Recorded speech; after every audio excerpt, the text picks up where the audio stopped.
Welcome back to Alley Chats. I'm super excited to have Rick Heinz on. Rick, I've tried to have you on my shows a number of times. We just haven't lined up until today. For those of you that are listening, Rick is somebody who was on one of our podcast marathons 4 years ago? 3 years ago. Well, I mean, years ago. It's kind of weird, though, because the last year kind of doesn't exist. So time has been dilated eccentrically. Right. I'm 52 now. Yeah, I want that to 53. Yes. Yeah, right. Yeah, exactly. I'm just not counting this year for my birthday. Yeah, right. It's a do-over. So yeah, I'm really excited to have you on, Rick. You were such a great interview on there. You were so interesting. Since then, we've become friends. In fact, I've had your friends on a number of times. I just haven't had you. So to have you on, I was really, really excited the stars lined up. Let's start out by you talking about you. Tell people who you are, what you do, and then we're going to get into why we're talking today. Sweet. All right. Well, for those listening, I'm Rick Heinz. I'm cranky bolt everywhere on the internet. I'm an electrician by day in Chicago who enjoys copious amounts of coffee and a fair bit of Diablo. I've been a storyteller for years, and I started writing because I was working in the field and I kept seeing weirder and weirder things in the tunnels of Chicago and like behind like buildings and underneath like the Board of Trade and all this stuff. And I needed to get a break. So I started doing novels and writing. I had gotten into writing for Geek and Sundry and Nerdist, covering, Game Master tips and how to do things. And I entered my first novel into a contest. It won a publishing award. And nice. Like, oh, man, I'm a writer now. This is official. For the most part, I'm a giant geek, right? I hang out in Chicago. I go around, check out things. I enjoy tacos, and I play a fair amount of games. But I've had to dial that back because content creation has consumed everything, and I love it. I do, game writing for RPGs. I've done freelance work for multiple game lines, and there's a lot of projects that I'm always working on, which is part of the reason that we never end up. Yeah, right. Because I'm always like, okay, I want to wait for this project to finish before I can talk about it. Because in the writing world, sometimes like these bigger game lines, they take, a year or 2 years before the book is finally done. Well, between the two of us, I think we're doing everything. So it's kind of hard to line those two things. Yeah, and I run the convention circuit, right? Yeah, so I'm always in artist alleys, and this is nice because it's a digital artist alley. Yeah, right. They come to you here, and they actually listen to you, which is really nice. I don't have to pull them out like, hey, come talk to a nerd. Come talk to a nerd. Right. They go, a nerd at a Comic-Con? I've never seen one before. So you've got the second volume of Seventh Age about to come out. Tell people about Seventh Age, what it is. Is this the novel that won the award? Yes. So the first one was. Yeah, the actual writer pitch that I get to do is Illuminati, Masons, secret societies. They've had magic for centuries. And what happens in Chicago when a group of anarchists decide to level the playing field and give that shit to everybody in the world? You can throw fireballs, cure cancer, be immortal. All you have to do is summon up a demon, kill it, and eat its heart, which is bound to go over well when everybody in the world tries that, right? Basic stuff and is going to end well. Yes, I get it. Nothing could possibly go wrong. So thus, it is a sarcastic urban fantasy setting about what happens as the world ends when we bring magic crashing back on top of us, for better or worse. And I released the first book and it won an award for Best Science Fiction Fantasy Novel in 2018. And then it got nominated for like a Dragon Awards and stuff. And I got it published and it was awesome. And then I had already started working on the second one, which is what I just launched. And I try to actually write the books where they are standalone tales in the same setting. So they go one after another, but you could read book 2 and then go back and read book 1 to see how you got there. But the second book, Seventh Age Dystopia, is what happens that magic is returned back to the world and companies brand it. special abilities can be yours. Just sign on this dotted line. Sure. You know, Starbucks has found a way to grind up demon blood and unicorns to sell you a $4,000 Bitcoin latte or something like that you can drink, and it'll give you powers. There may be some side effects. Use at your own caution. But the book follows, the books ultimately follow these multiple character perspectives in different factions as the apocalypse is unfolding around them. So it's kind of like a mix of Shadowrun meets Repo Men, you know, in an urban fantasy-esque environment. I like everything you just said. I'm just going to lay that out there right now. Plus, the coffee edge, as soon as you started talking about, hey, Starbucks grinded it up, like, no. Dark matter would grind it up and put it in their coffee, unicorn's blood. Yes. And you know what? I would be first in line for that. I have some art that was done for Midwinter Black Coffee where they're like, you know, they have the Odin's two wolves in chains, and it's like they're using their blood for, you know, to make like ridiculously powerful coffee. That's fantastic. The book just came out. It's really crazy to see how much, and I'm so excited for people to read it because I want to see how people think of how I've improved as a writer since between I wrote the first book and then I've written like 3 or 4 other projects before the sequel had come out. And, you know, I fell in love with the setting of dystopia. I actually had to revise my like series outline because I was like, wait a minute, no, I really like this elf punk type thing because it's like cyberpunk except it's using magic instead of, you know, cybers. I was like, all right, guess I'm going to go with elf punk is my term. But, you know, the plot overall, it's set around Austin, Texas, and it follows, you know, one lucky lottery winner who got signed up to be injected with a drug from Pelican Pharmaceuticals that would give her super speed. And, you know, obviously the company expects her to, you know, go out, do things, catch more demons, you know, get involved, do some propaganda. And then there's other characters that you follow as the conspiracy unfolds that have different goals and agenda, you know, towards corporate warfare as the world is literally falling apart because magic has crashed back on top of us. Oh, so good. So can people get this in hardcover, paperback? Is it digital only? No, it's full published, so you can get it in not hardcover. Okay, but you got softcover. Softcover, trade paperback, nice. Digital only. Audiobook will probably take a little bit. You know, physical book first, audiobook second. The first book's on Audible already. James Patrick Cronin, who got a chance to be on, or he was a part of the cast of Freakazoid. He did an amazing job in the narration of the audiobook for the first one. So, but yeah, very good. Very good. Is there a third book on the horizon? Oh, yes. This November, every year I do NaNoWriMo, right? That's how I got started. And I found that I just loved, I would sit on down in November and then I just wouldn't stop writing until the book was done in like February. And then it's like a year of editing and the rest of the publishing process from there. But I have, you know, third book, absolutely. It might go to 5. This is a world because each city I can set a tale and get into urban legends and fantasies and what would happen if magic came back into that localized area. So the way that I kind of tend to write the series is more, you know, singular story focused, you know, in sequence as the time goes on. In theory, I could like always keep writing because there's an entire world and a ton of urban fantasy and legends and monsters and yeah, actually, one of our podcasters is a science fiction writer, and he wrote one that we turned into a podcast called 10,000 Dawns, and that has spawned other series, but it's the same thing. I mean, it can be a narrow path forward, or you can have all these little offshoots. And the best one, and it actually might have been at the podcast marathon you were at, he wanted to do his thing live, and he wanted to bring something different. And he said, well, I guess I could do a chapter. And then he had this brilliant idea. He asked his audience, if you could pick any character, what would you have me write a story about? And he created a whole new story that night, and he read it live. It ended up being about the cat in the story.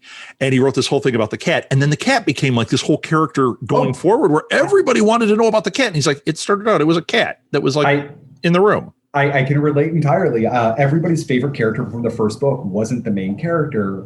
It was this character, Akira. She was a main, a very prominent side character, but featured almost throughout the entire length of the novel. And everyone was like, oh my God, I love Akira so much. And so I wrote a little flash fiction story about her called Pixplox. I mean, she's a vampire after she eats a demon heart and gets, her powers. So that's what she gets. Okay. You are what you eat. And she's sitting there, she's playing video games using, her speed to cheat. Yeah, enhanced abilities because of being a vampire. Right. And she's getting sick and tired of being harassed online. And she's like, you know what? I'm going to go thin out the population. Sets down the controller, figures out where people are at, and it's a vicious tale of violent and heartwarming revenge if you've ever really just been angry at the internet. And it was just a little short story that I cranked out because everybody really liked that character. Yeah. So, but I have absolutely every intention of finishing the third book. And to really tie up the main plot trilogy, because the things that I wanted to do, I grew up reading, Robert Jordan's Wheel of Time, epic fantasy, things like that. And urban fantasy tended to be very quick, short, and snappy. And I really wanted to add some conspiracy and some volume to the books to make them really books that you can sink your teeth into. Yeah. And watch some of these factions fall apart and everybody's in a state of moral gray. You can kind of see where different people are coming from and then the tragedy that would unfold. But I wanted to bring that into my version of urban fantasy because that was the kind of fiction, like just pure fantasy fiction that I grew up reading. And then the second thing is I really liked post-apocalypse stuff, but I liked the idea of following through with the apocalypse as it happens. The book series is set in right now we're here in our perspective living rooms and everything goes haywire, as far as you're concerned. So you actually are walking through the apocalypse rather than it being, 50 years ago, this happened and now we're going to cut to the chase and here's a story. Yeah. Right.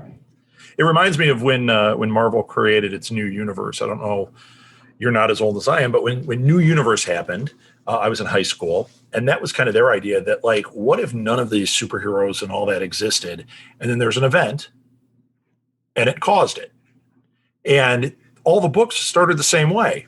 Everything is normal, and then this meteor hits the planet, and then there's 10 superheroes. And that's it. And it's everything changes from that moment. So as you're reading the first 5 issues were great of all these books because it was somebody switched a light switch on and you went, how do we deal with this?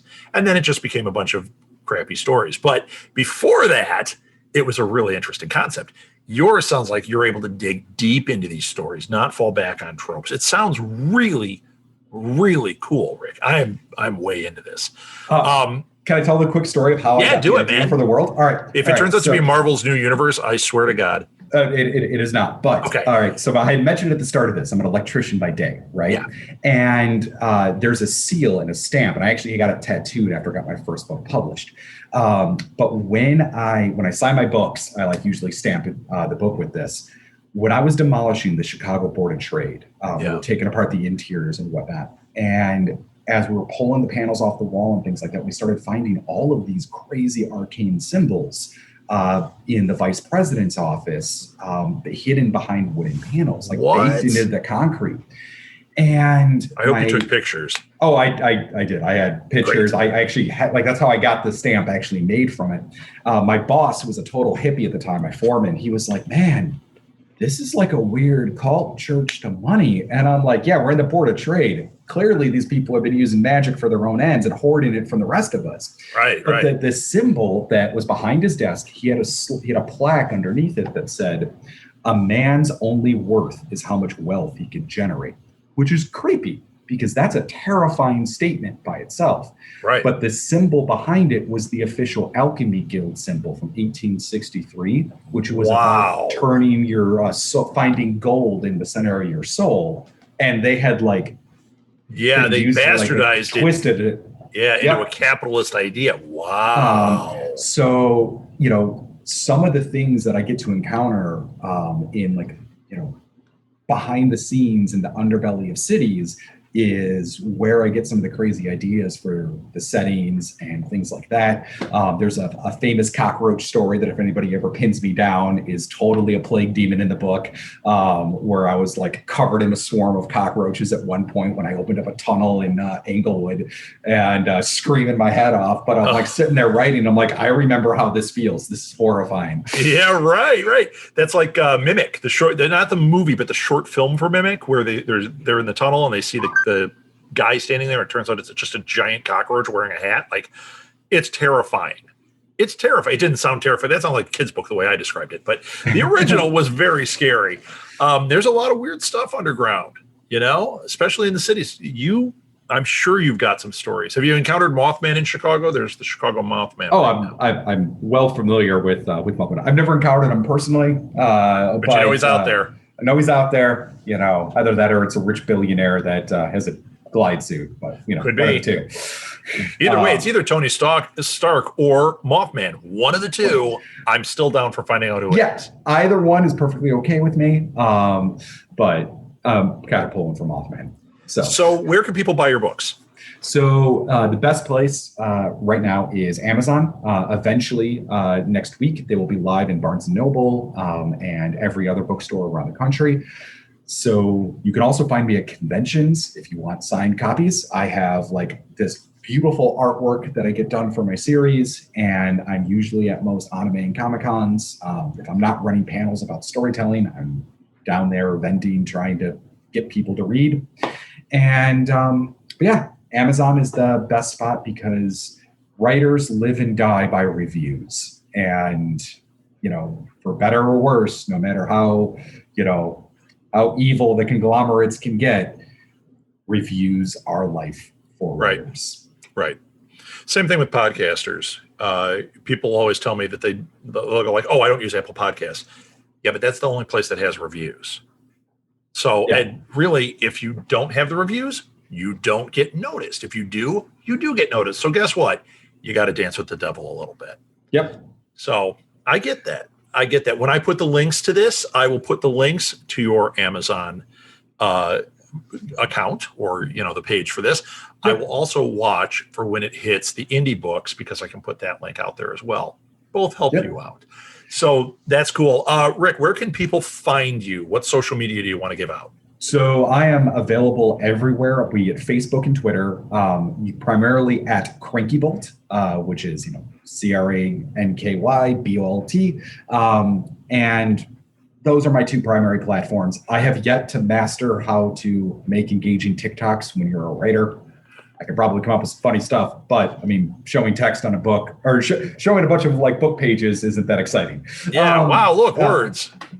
But it's Facebook and Twitter primarily for me. I'm involved in a lot of other tabletop RPG projects and that game community. So we'll have you back to talk about that. Yes, and I have other shows that are going to want to talk to you about that too. So, Rick, I'm really excited for this book. I can't wait to read it, and I want everybody out there to pick this up and support you. Support those indie writers. Support those indie artists. This sounds so awesome. And here's the deal: start reading it, and then write to Rick through his social media and ask him which stories are true and which aren't. Because I'm sure he'll tell you. Oh, absolutely. But sometimes some of the things are more horrifying, when they were in real life. Oh, I'm sure seeing that symbol at the Board of Trade was pretty weird.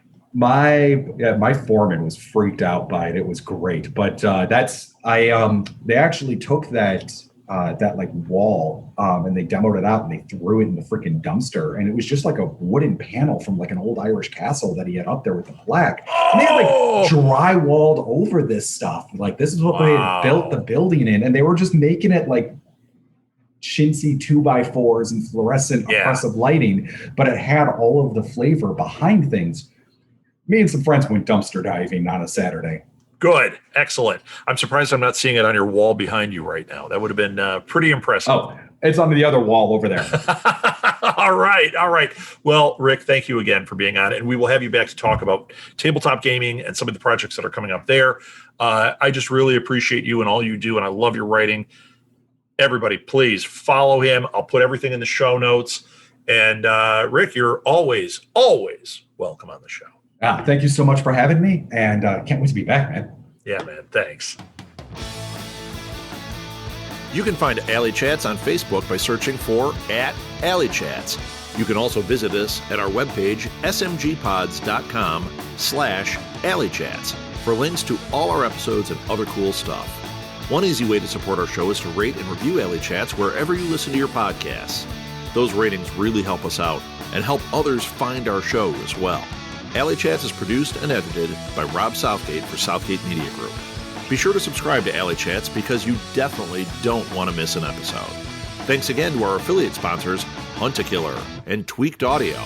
Links to them are on our webpage and in the show notes. This wouldn't be possible without them.